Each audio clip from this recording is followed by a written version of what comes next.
pessoas podem assistir. Estou certa? Você que tem mais experiência do que eu? Já estamos ao vivo, já podemos começar. Beleza. Então, gente, boa tarde. Estamos aqui estreando a primeira live do canal Mulheres Advogadas do Século XXI, com o quadro A Vez Deles. Para participar desse quadro, eu convidei um colega advogado e jornalista, escritor também, Caio Mirabelli. Ele é autor desse livro que eu estou mostrando aqui para vocês, que é o Neotrabalhismo Brasileiro. É um livro didático que fala sobre economia e política e para qualquer leitor. É muito didático, é simples de entendimento e traz muitas informações precisas e necessárias para qualquer cidadão. Então vale super a pena a aquisição desse livro. Vou mostrar aqui mais uma vez. É maravilhoso esse livro, então vale a pena vocês comprarem. É uma leitura maravilhosa. E vou deixar o nosso convidado, nosso primeiro convidado nessa live, se apresentar um pouquinho, que de repente faltou alguma informação importante. Fala aí, Caio, seja bem-vindo. Obrigado, doutora Amanda Mota. Obrigado pelo convite. Eu quero, antes de tudo, esclarecer que eu estou de óculos porque eu peguei uma infecção no olho, eu estou com o olho meio feio, por isso que eu estou usando óculos. Bom, meu nome é Caio Mirabelli, sou advogado, sou jornalista, sou escritor, atuo na área criminal, trabalho, mas a minha especialização em prática é na criminal. Eu escrevo livros de 2 assuntos, eu já escrevi 2 livros de metafísica e conscienciologia, e um foi esse que a doutora Amanda Mota apresentou, que eu falo sobre política e economia, o trabalhismo brasileiro. Doutora Amanda, Vou falar agora, a gente já tem uma aqui assistindo, que é a Cristiane Dutra. Seja bem-vinda, Cristiane. Se você tiver qualquer pergunta a fazer, fique à vontade. A gente vai falar hoje sobre eleições municipais na atual conjuntura da política brasileira. E eu vou começar com uma pergunta simples, doutor Caio, que esse ano é um ano super atípico, a gente está aí vivendo essa pandemia que atingiu o mundo inteiro, e infelizmente no Brasil a gente acabou tendo uma politização em cima desse vírus, o que eu acho que atrapalha muito a nossa vida, né? Porque já tem o vírus, que a gente teve que ficar em isolamento, sem poder sair, sem poder ter contato com os nossos amigos, a gente teve que aprender a viver uma nova vida, se reinventar. Isso não é fácil. Então, esse ano, teremos as eleições municipais, que foram mudadas a data, né? Geralmente o primeiro turno é sempre em outubro, esse ano vai ser dia 15 de novembro e 29 de novembro. E eu queria te fazer uma pergunta, doutor Caio. Na sua opinião, você achou que essas mudanças que ocorreram, claro, por causa da pandemia, na sua opinião, quais seriam as vantagens e desvantagens para o candidato que vai concorrer pela primeira vez às eleições municipais? eu acho que alterando, aumentando, diminuindo o prazo, sempre vai ser bom para os políticos tradicionais que estão na máquina há muito tempo, porque eles sempre têm dinheiro para gastar na campanha. Já o iniciante, na maioria das vezes, pessoas e ao mesmo tempo, ela se desespera, porque é mais um mês de campanha onde ela tem que gastar um pouquíssimo que tem para angariar o voto.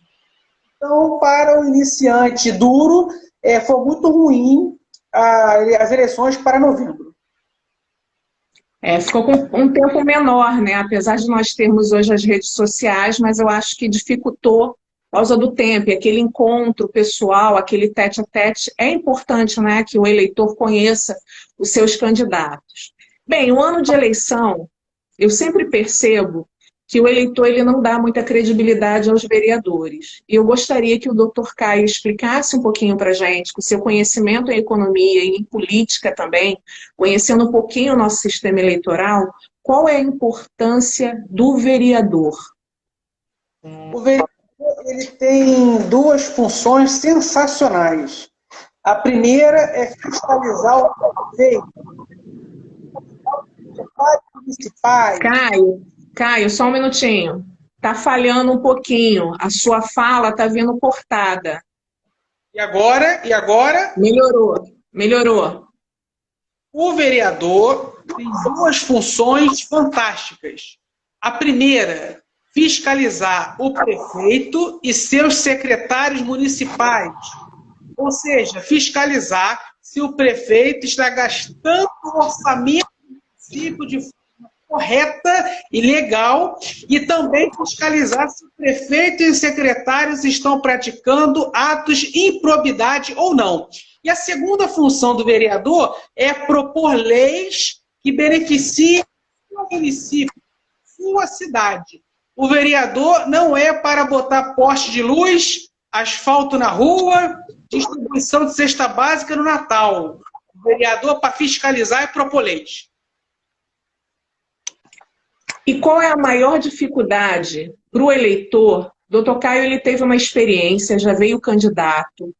Então, eu convidei bastante pessoas que estão vindo pela primeira vez candidata. Então, é sempre muito complicado para aquela pessoa que resolve se candidatar e é a primeira vez. Então, no seu olhar como eleitor, quando você vai analisar um candidato, qual é o principal fator que você espera desse candidato? Eu acho que é uma forma da gente ajudar também um pouco o eleitor, eu elaborando essa pergunta. Eu não vejo a pessoa bonita, feia, gorda, magra, humano ou alienígena. Eu vejo essa pessoa, o que ela tem de potencialidade. Ela é uma grande engenheira, uma grande médica, ela é brilhante na profissão dela, ela tem profissão fixa, ela é brilhante nessa profissão. Como é que é a conduta dela na rua e no bairro dela? O que ela fez de bom para a sociedade esses anos todos que não esteve fora da política, que não se envolveu com o processo eleitoral? Qual o passado dela, o histórico dela? Cumpre pena? Responde processo? Foi absolvida? Foi condenada? O que ela produz de frutos para o Brasil? É isso que eu vejo. Primordialmente, quem é a pessoa? A condução dela e na sociedade. Então, você acha que é de suma importância todos os eleitores fazerem uma pesquisa da vida pregressa do candidato, para ver se realmente essa é a melhor opção, se aquele candidato realmente passa alguma credibilidade, ou se aquele candidato também sabe qual é a função, né, daquele cargo que ele está concorrendo, porque eu acho que uma das dificuldades também que a gente tem aqui no Brasil, muitos candidatos às vezes não têm muito conhecimento daquele cargo qual ele está concorrendo. Você acha que essa minha fala é uma fala equivocada, ou você também, como cidadão, tem essa percepção? Eu não vou citar o nome do santo, mas eu vou citar o milagre. Eu uso o binômio excelência profissional e o que fez de bom para o Brasil fora da política. Nós temos um indivíduo que foi um dos melhores jogadores de futebol do mundo. Então, ele passa no primeiro requisito. Mas no segundo requisito, o que ele fez de bom para o Brasil, ele é reprovado. Porque o que ele fez de bom para o Brasil? Ele recebeu multas de trânsito, foi preso por notícia, ele espanca a rua. Eu não vou citar nomes aqui, mas acho que no perfil já não é difícil perceber de quem que eu estou falando. Então, como ele passou no primeiro requisito e reprovou no segundo, eu já não voto nessa pessoa. Então, tem esse profissional e o que ela fez de bom para o Brasil. Então, outros exemplos aqui de pessoas que passaram nos requisitos. Está falhando, Caio. Está falhando, não estou conseguindo te ouvir. Vou agora falar pessoas requisitos. Vou dar um exemplo.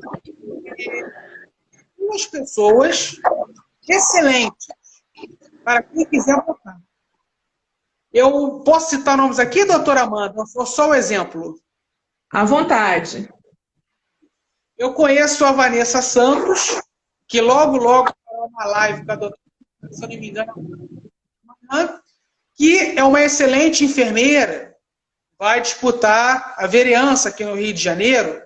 É uma excelente enfermeira e ela faz trabalhos comunitários em várias comunidades.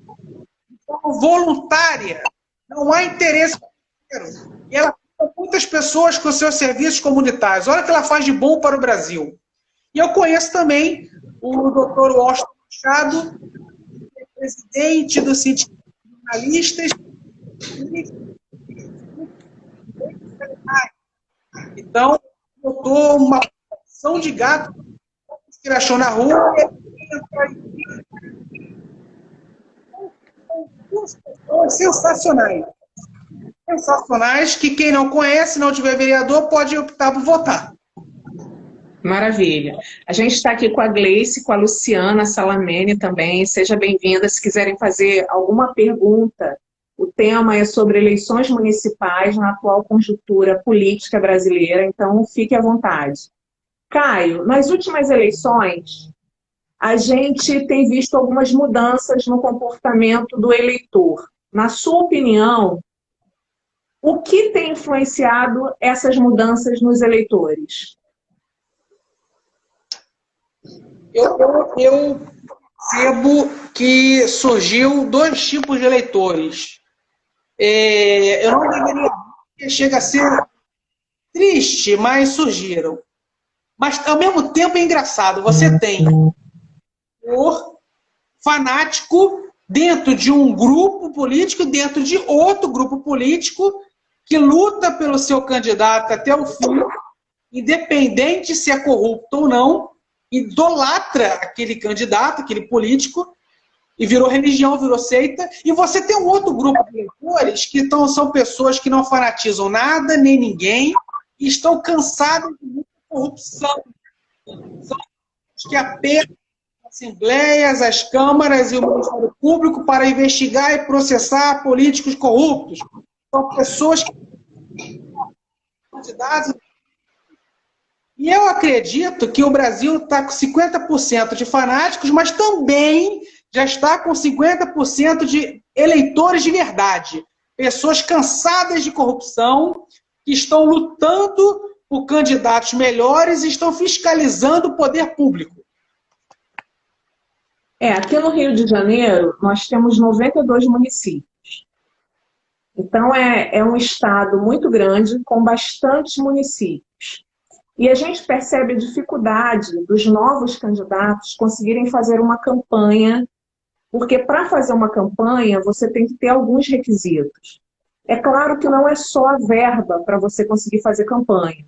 Você precisa de pessoas que acreditem na sua proposta, que acreditem em você, e também a conquista do voto, mas a conquista honesta. Nada de comprar voto nem de vender voto. Porque quando você compra o voto, eu acho que você caracteriza uma característica negativa, que é a descredibilidade do tipo de político que você é. E quando você vende o seu voto também, você possibilita que durante 4 anos aquela pessoa vá em busca de rever aqueles favores, digamos assim, que fez ao comprar o voto. Então, não compre voto. E dentro disso, Caio, como estudioso em economia, e também como estudioso na política, na sua opinião, o que podemos esperar desse pleito eleitoral no ano de pandemia? No Rio de Janeiro, o pleito eleitoral está muito exótico e esquisito. Nós temos o Crivella com a máquina na mão, ou seja, quem tem a máquina na mão tem dinheiro e poder. Nós temos o Eduardo Paes, que é um ex-prefeito, que ainda tem muita força eleitoral, porque o Crivella ressuscitou ele das cinzas. Você tem o Cabo Daciolo, e não por ele ser um intelectual, ele está longe de ser um intelectual, mas ele é visto como político porque se o sistema pega os votos de pessoas que admiram a postura dele e também pega o voto de protesto. Então, são os 3 nomes aí que estão muito fortes para a prefeitura, e você tem o 4º nome que corre por trás, que é da Brasil, filha do Roberto Jefferson, que está tentando um apoio político com o presidente da República, Jair Bolsonaro. Então, tem 4 nomes aí muito fortes para a prefeitura. Crivella, Eduardo Paes, que foi ressuscitado pelo Crivella, o Cabo Daciolo, porque denuncia o sistema como ele é, e a Cristiane Brasil, porque o pai está tentando uma aliança com o presidente da República. Então, o jogo está muito esquisito e não tem como se perder nada. Nós ficamos, na verdade, aqui no Rio, eu acho que nós ficamos sem opção, né? O que acontece que eu tenho ouvido de muitos eleitores, muitos estão falando que vão votar em branco ou nulo, e outros estão dizendo que preferem pagar a multa, mas que não irão votar. Eu acho que essa é uma realidade muito triste, mas uma realidade pela falta de opção. A gente não consegue renovar, principalmente nos cargos majoritários. Nos cargos proporcionais, que são dos vereadores, a gente ainda consegue buscar um vereador que esteja vindo pela primeira vez. Eu sou super contra a reeleição, eu sempre busco um novo candidato, sempre procurando entender um pouco das propostas que eles estão oferecendo para a gente. Mas eu acho que aqui no Rio a gente fica totalmente perdido, né? O Rio já vem sendo abandonado há algum tempo e as opções realmente são precárias. Faz com que o eleitor fique em dúvida. E muitas vezes acaba prevalecendo uma reeleição. O que é triste também, né? Porque quando a gente vê o administrador, a gente não consegue enxergar uma boa administração. E isso nos deixa com insegurança. E a insegurança é muito ruim, né? Você vê com essa pandemia, teve os decretos, o que facilitou o gestor fazer as compras sem licitação, e o que aconteceu, né, em diversos estados, em diversos municípios. Então, todas essas denúncias fazem com que o eleitor não queira votar, não queira participar. E aí, Caio, eu gostaria que você mandasse uma mensagem para esses eleitores, tentando transmitir para eles a importância do voto, né? O poder que nós temos é o poder do voto. Mas por que o povo não tem esse conhecimento, ou quando tem, não acredita nesse poder do voto?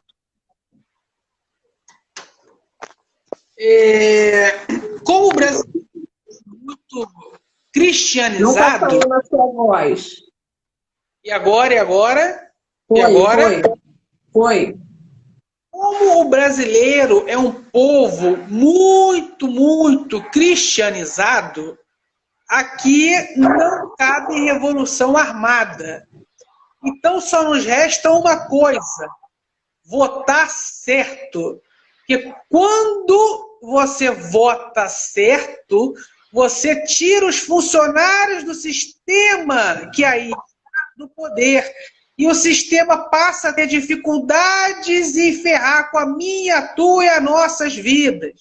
Simples assim. Então, o que é votar certo? É não votar em quem é bancado por empreiteiro, e quem é bancado por banqueiro, e quem é bancado pelo poder paralelo. É você votar em quem consegue bancar a sua própria candidatura ou com doações de amigos, parentes, pessoas físicas humildes, que contribuem com 10 reais, 100 reais, 50 reais, por servir. Vai distribuir um panfleto para você de graça. Mas como identificar pessoas não comprometidas com o sistema? Foi o que eu falei aqui. Não votar em quem é patrocinado por empreiteira, frigorífico, banqueiro. Você não votar em pessoas que estão passado contra. Caio, mas tem muitas pessoas boas que são bancadas por grandes empresas. Ok, mas ninguém é bancado por amor. Então, quando essa pessoa boa está no poder porque foi bancada por uma grande empresa, ela vai para essa grande empresa. E aí surge o quê? A corrupção, os crimes. Então, você tem que votar em quem tem passado limpo, fez muito pelo país, é um excelente profissional e não tem amarras com ninguém. Caio, esse ano nós iremos votar para prefeitos e vereadores. Na sua opinião, diante de tudo o que está acontecendo, na verdade, a atual conjuntura da política brasileira, Você acredita, ou qual a sua opinião? Você acredita que vai mudar muito nos resultados nessas eleições? Nós já tivemos uma mudança em 2018, mas diante de tudo que a gente está passando, parece que aumenta-se a corrupção, né? A corrupção no Brasil é uma coisa que está enraizada. Pelo que você está percebendo, está participando de tudo, de todos os acontecimentos, todas as denúncias, você acredita que a gente possa ter resultados diferenciados nas urnas esse ano? Eu acho que sim, porque o eleitorado que despertou um grande número de pessoas, e tem um outro agravante também, que os políticos tradicionais não estão mais com tanto dinheiro oriundo de crime para investir em campanhas milionárias. Porque o avanço tecnológico investigativo da Polícia Federal nessa corja toda está tirando muito dinheiro que eles tinham escondidos no exterior para investir em campanhas. Então, eles estão tecnicamente pouco duros para comprar voto. Por isso que eu estou animado, doutora Amanda, porque aumentou o número de eleitores conscientes e porque a corja está um pouquinho dura. Eu acho que vamos ter uma limpeza muito significativa e grande na Câmara dos Vereadores do Rio de Janeiro, principalmente. Tomare. Mas quando a gente faz uma pesquisa, até com alguns colegas advogados que têm o conhecimento da lei, que têm uma noção maior de como funciona o nosso sistema político, você sempre escuta um desânimo muito grande, as pessoas muito desanimadas, muito desacreditadas. Na sua opinião, o que leva a essa descrença nos nossos políticos? Eu evito citar nome. Parece que a Lua está em Júpiter. Não precisa citar nome, não se comprometa. A Lua está em Júpiter, eu fico meio humorista. Mas olha só, nós temos um prefeito sem comentários, isso desestimula. Nós elegemos o governador que tinha tudo para ser o melhor da história. Porque é um cara inteligente, preparado, um passado bonito, excelente profissional, contribuiu muito para o Brasil, mas olha o que aconteceu aí. Foi só a pandemia, olha o que aconteceu. Nós temos o presidente da República que não está conseguindo governar. Nós temos um Congresso Nacional muito exótico não porque você tem muitas seleções de pessoas boas, é porque você tem muitas seleções de pessoas ruins. Então você tem gente no inferno de mais comportamentos possíveis. Você tem um Estado estagnado, onde a elite de 1.500 que veio com Portugal permanece aí. Você tem o bem sendo ridicularizado, o honesto sendo taxado de bobo. Você percebe que o desonesto prospera rápido. Então, isso tudo desestimula o brasileiro. Para piorar a situação, o brasileiro duro, que não pode pagar um plano de saúde, se ficar doente, for para a rede pública, morre. Se quiser estudar na rede pública, não aprende. Sai na rua, não tem segurança, viaja no feriado, morre em acidente de trânsito. Então, isso tudo desestimula um banho de água fria na cabeça de todo mundo. Então, eu entendo o eleitor brasileiro, mas como eu falei anteriormente, aqui não cabe revolução, porque o brasileiro, a sua natureza, ela é cristianizada, e cristão não é belicista, não é sanguinário. Então, só nos resta votar.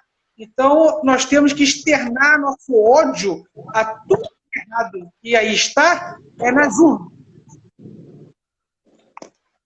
É verdade. Temos aqui a doutora Fernanda Marta, seja bem-vinda. Temos também aqui o Vamos Mulherar, doutora Carla Araújo, que faz um trabalho lindo em prol das mulheres. Seja bem-vinda. Caio, na verdade, nós não somos um país de muitas revoluções, né? Mas nós somos um povo esperançoso. Então, eu acho que a nossa esperança faz com que a gente ainda continue acreditando no homem, na mulher, para que a gente tenha realmente dias melhores. Eu acho que a gente fala muito de educação, né? Que a educação ela faz com que a pessoa Adquira conhecimento, e o conhecimento é tudo, é a única coisa que ninguém tira de você.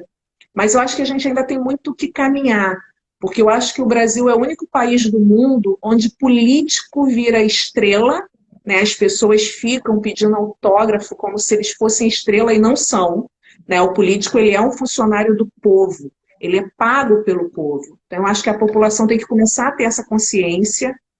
E o político também, ele quer ficar milionário, né? Tem pessoas que vêm candidato com a intenção de enriquecer. Ele acredita que a forma dele ficar rico é se candidatando, é sendo eleito. Então, essa cultura também é uma cultura que atrapalha muito a evolução do nosso país, o crescimento do nosso país. A gente tem uma educação deficitária, a gente tem uma saúde deficitária, a gente tem um saneamento básico deficitário, e a gente tem políticos que, quando vem candidato, eles fazem falsas promessas. Isso desestimula muito algumas pessoas. Você vê que a gente tem um índice altíssimo de votos nulos, votos em brancos e pessoas que não vão votar. Isso é ruim, né? Isso é ruim. Apesar de sermos um país que se diz ser democrático, eu não acredito na democracia brasileira, mas nós somos obrigados a votar.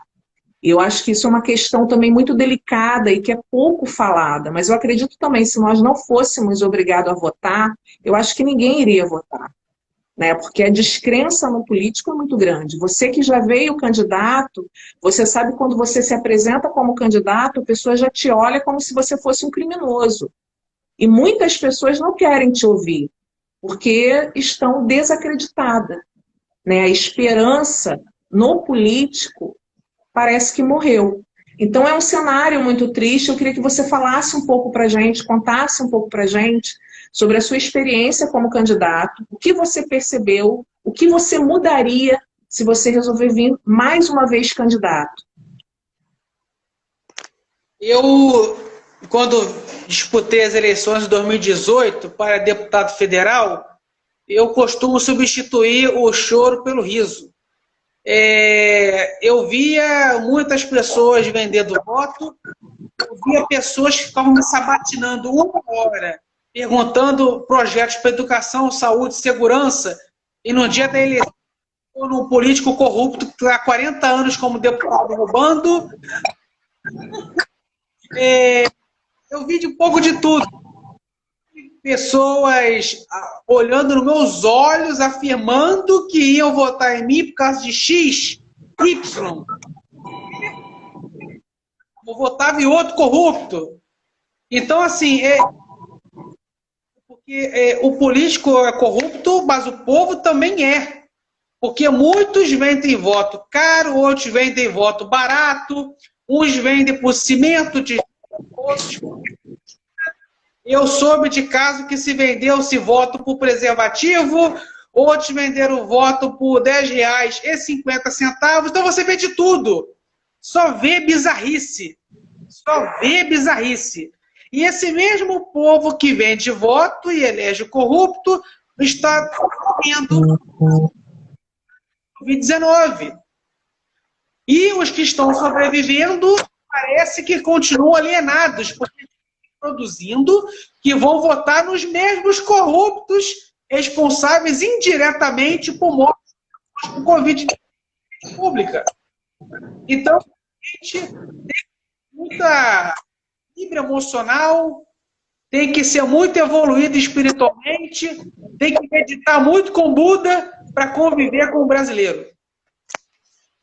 Verdade, mas você também não acha que tem alguns eleitores, principalmente em favelas, que quando eles fazem esses pedidos, não é porque, de repente, no entendimento deles, é que, sabendo que aqueles políticos só estão ali no período eleitoral, não seria uma oportunidade de conseguir realizar um desejo, e aí eles começam a fazer alguns pedidos, sabendo que vai se passar os 3 anos e pouquinho, os políticos só irão voltar naquele local, novo período eleitoral. Você não acha que também, de repente, tem um pensamento assim, a ausência do político nessas áreas, de levar realmente benfeitor? Por exemplo, o vereador, Eu não vejo o vereador visitando as escolas municipais.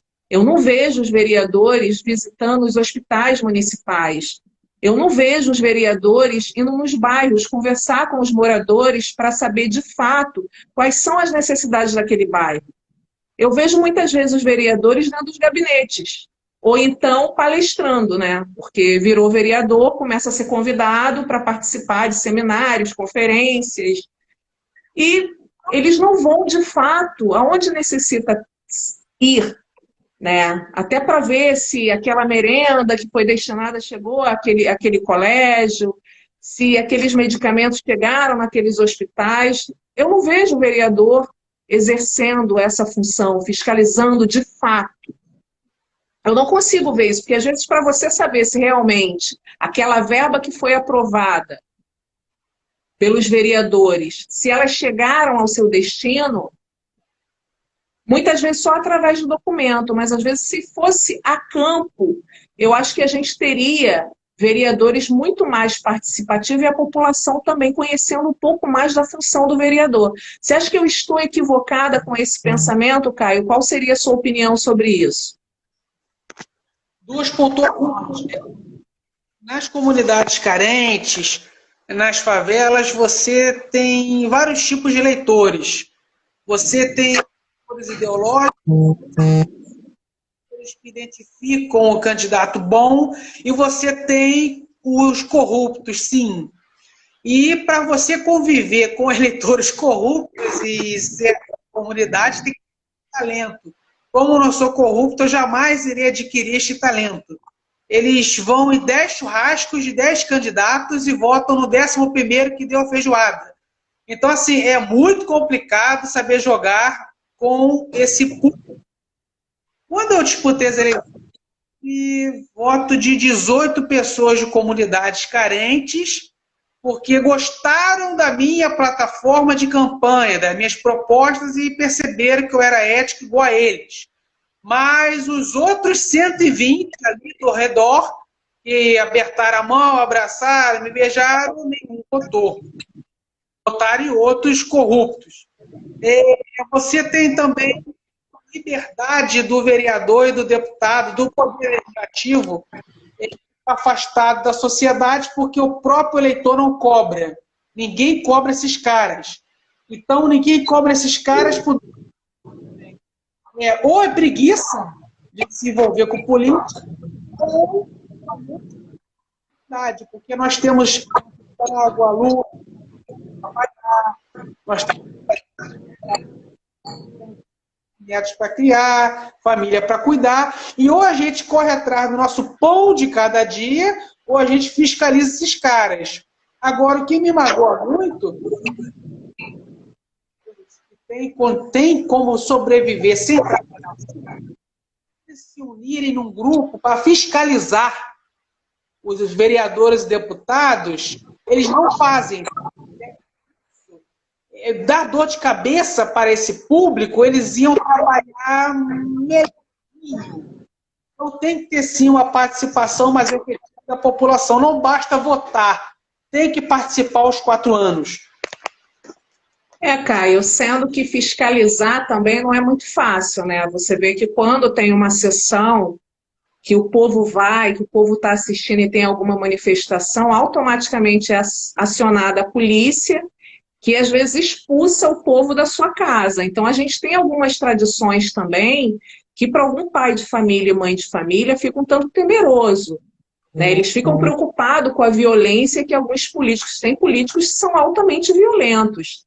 Tem políticos que depois que são eleitos, o cara acha que ele virou dono, né, da Câmara dos Vereadores. Ele se sente, né? A vaidade sobe a cabeça e ele acha que não precisa mais de voto, que agora ele já está ali sendo patrocinado por XYZ, que ele é o todo-poderoso, e ele acha que ele não tem que dar satisfação ao povo. Ele não sabe também que ele é empregado do povo, que ele é um funcionário que é pago pelo povo. Eu acho que isso também é importante a gente começar a divulgar essas informações, para que cada cidadão tenha consciência de que ele é o patrão do vereador, que ele é o patrão do prefeito, aliás, que ele é o patrão do funcionário público em todas as esferas. E que ele tem que cobrar e que é um direito dele. Você vê que o serviço público no Brasil é muito precário. Nós somos advogados. Quantas vezes a gente vai numa vara para olhar um processo e o serventuário te atende com a maior má vontade, não quer nem te atender. Ele pergunta por que que você está ali, ele olha para você como se você fosse, né, faz aquelas caras, aquela fisionomia toda, dizendo, pô, que saco, o que que veio fazer aqui? Se é processo eletrônico, o processo eletrônico fica parado um tempão. Então, assim, isso também tem na Câmara dos Vereadores. Depois que o cara é eleito, muitas vezes uma pessoa do povo não consegue ter acesso. Ou então tem aquela agenda enorme que o cara não consegue dar conta. E como fiscalizar, né? É essa a questão. Né? De repente, eu acho que a gente poderia elaborar alguma coisa para ensinar o povo de como fiscalizar, mas pode ver através da internet. Será que eles recebem os e-mails que são enviados? Será que realmente eles vão dar atenção a isso? Então, assim, é muito complicado. Eu acho que a gente tem que ainda ter muitas mudanças, e eu acho que as mudanças são feitas através de conhecimento, através de informações e através de debate. O Carlos Freire, ele está dizendo que concorda plenamente. Eu não sei se foi com a minha fala ou com a fala do Caio.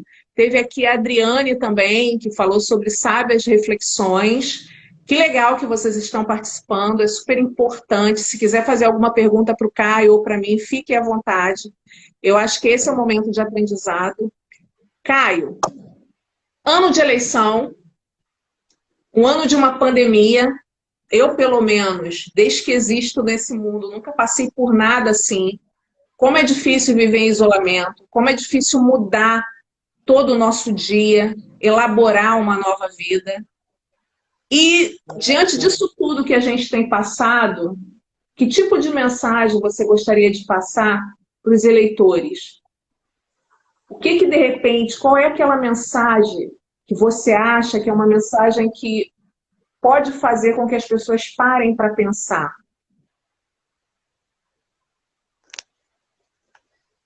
É uma pergunta muito complexa. Eu acho que vivemos um ano que a ousadia é o verbo. Uhum. Tá? Nós conhecemos os 8 anos do Eduardo Paes, nós estamos sofrendo 4 anos do Crivella. Eu acho que, por ser um ano da ousadia, o eleitor deveria olhar com mais carinho para 2 nomes que nunca foram do Poder Executivo, que é o Cabo Daciolo e o Bandeira de Melo. O Cabo Daciolo, já falei aqui, foi 4 anos deputado federal, não teve um crime nas costas, está limpinho. E denuncia o sistema como o sistema é algo revolucionário na política. E o Bandeira de Melo foi o melhor presidente da história do Flamengo. Ele fez o Flamengo que está... E, literalmente, produzir dinheiro de forma lícita, correta, legal, criou uma estrutura de treinamento a nível europeu, e o Flamengo hoje em dia ganha tudo e tem dinheiro para contratar os melhores jogadores do planeta, sobra dinheiro pela brilhante gestão dele. O Flamengo sempre teve escândalos de corrupção desde o seu mais de 100 anos. E o cara, em 3 anos, apenas 3 anos, fez ser uma fábrica de dinheiro e de vitórias. Então, assim, gestão administrativa de excelência Bandeira de Melo, que a prefeitura precisa. Não temos gestores lá. E um cara ético e até exótico, tem sensibilidade social, que é o Cabo Daciolo. Então, a Bandeira de Melo, gestão eficiente, Cabo Daciolo, ética e sensibilidade social.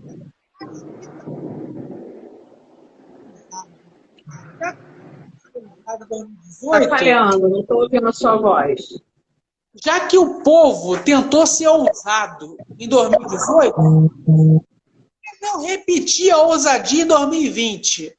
Eu acho que vale a pena. eu tenho quase certeza que se o Daciolo ou o Bandeira de Melo ganharem, não vou fazer muita besteira. Tá na hora de ousar. Vamos novos. Na verdade, eu pensei que você fosse falar algo e não sugerir candidatos.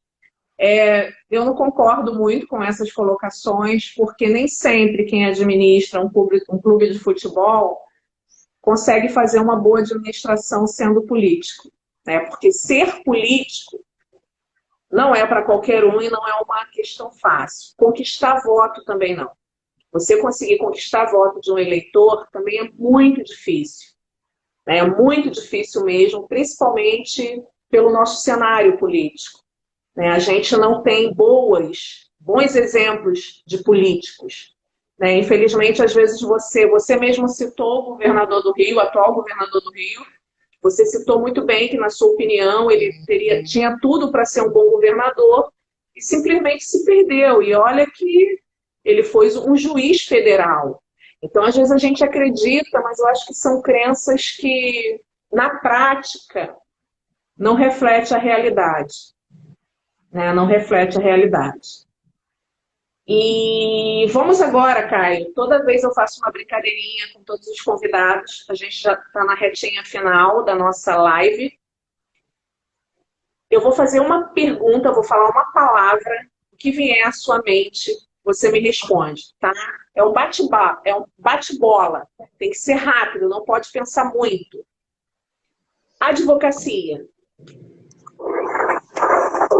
Loucura racional. Liderança. Necessidade. Democracia. Um sonho. Liberdade. Não existe. Caio, quero te agradecer mais uma vez. Muito, muito obrigada por ter aceito esse convite para a nossa primeira live. Eu resisti bastante, mas eu resolvi realmente, já que estou tendo a dificuldade de fazer as gravações, né, presenciais. Foi muito legal, te agradeço muito mesmo por ter aceito. Adorei esse nosso bate-papo, todas as informações que você passou para a gente. Eu acho que foram úteis demais. Te espero, tá? Que você siga aí a gente, que você venha participar mais vezes com a gente, porque eu sei que você é um cidadão que quer fazer a diferença. Diante, eu vou mostrar de novo, gente, o livro do Caio. Esse livro aqui, eu acabei de ler, é um livro simples, muito didático, que ele fala sobre economia e política. Então, qualquer leitor vai compreender essa literatura. Então, acho que isso aqui foi um presente que você fez para qualquer cidadão, que é de fácil entendimento. Né? Você não buscou fazer uma literatura muito difícil. Então, qualquer pessoa consegue ler, entender um pouquinho sobre economia, entender um pouquinho também sobre a nossa política. Porque eu acho que o que falta na gente é conhecimento do nosso sistema, como funciona o nosso sistema político. Eu acho que o dia que o número maior de pessoas entenderem, eu acho que aí a gente começa a caminhar de uma forma diferente. Então, vou deixar o espaço para você, se você quiser deixar alguma mensagem ou falar mais alguma coisa, esse é o momento. Preciso só de 1 minuto e 30 segundos. Tem que combater o sistema. O que é o sistema? São as oligarquias, a elite nacional e internacional que rege a vida da população brasileira, que suga e administra nossas riquezas naturais, minerais, energéticas. 500. Então, qual a forma de enfraquecer o sistema e um dia erradicado? São duas formas.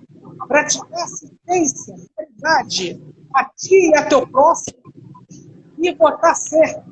Quando você pratica assistência a ti e a teu próximo, você tem um povo mais forte, mais preparado, mais autônomo, independente.